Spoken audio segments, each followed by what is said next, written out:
ቃለ ሸካራ ግንባረ ቋጣራ አትሁን። መጽሐፍ እኮ ነው የሚልህ። እኔ እኮ አይደለሁም ማለት ነው። ለሰው አስፈሪ ሆነ። አቤት ምንድን ነው እንደዚህ አይባልም ማለት ነው።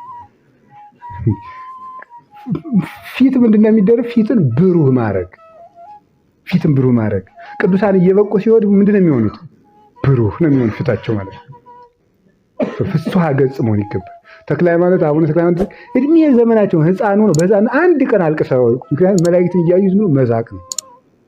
ስለዚህ መተለሚ እኮ ብሏቸዋል። እንዲሁ አንተስ እየታደልክ ነው። ካሁን በፊት ነግሬያቸዋል።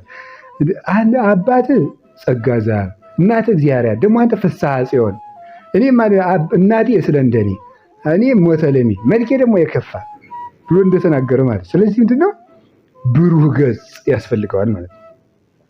የክርስቲያኖች መልካችን እንኳን ቀይ፣ ጥቁር፣ ረጅም፣ አጭር እንደ ጎራዳ ምናምን ብንሆን ምን መሆን እንችላለን? እቴጌ ምንትዋብ ምን አድርገው ነበረ? እስቲ ሊቅ ፈልጉልኝ አሉ። ብሎ አዲስን የሚያስተምረኝ ሊቅ ፈልጉልኝ ብለው የሚተረጉምልኝ እንደው ማልዳ ዳዊት ደግሞ ያስጨረሰ ቤተ መንግስት ተብሎ ተፈለገ። ኋላ ሲፈለግ አንድ ጥቁር ሰውዬ አጭር ጉስጉሻ የሆነ ደግሞ ጥቁር እንደ ጥንዱ ብረት ምጣድ የሚመስል ተገኘ ማለት ነው።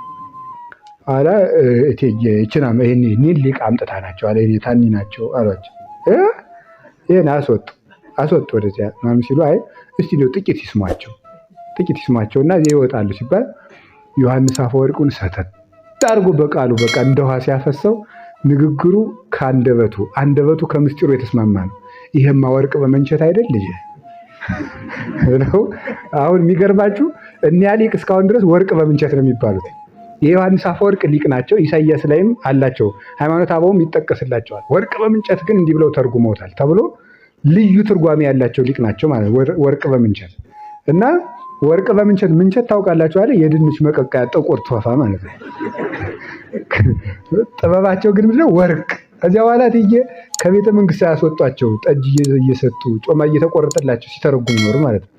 እና ምንድነው የሰው መልኩ ፍቅር፣ የሰው መልኩ ምስጢር፣ የሰው መልኩ ማመን፣ የሰው መልኩ በቃ ልዝብ ነገር መናገር፣ ሸካራ ነገር አለመናገር፣ ነገር እንዳይከፋብን ማረግማና አትምረሩ። በንግግራችሁ አትምረሩ፣ በአካሄዳችሁ አትምረሩ፣ በስራችሁ አትምረሩ።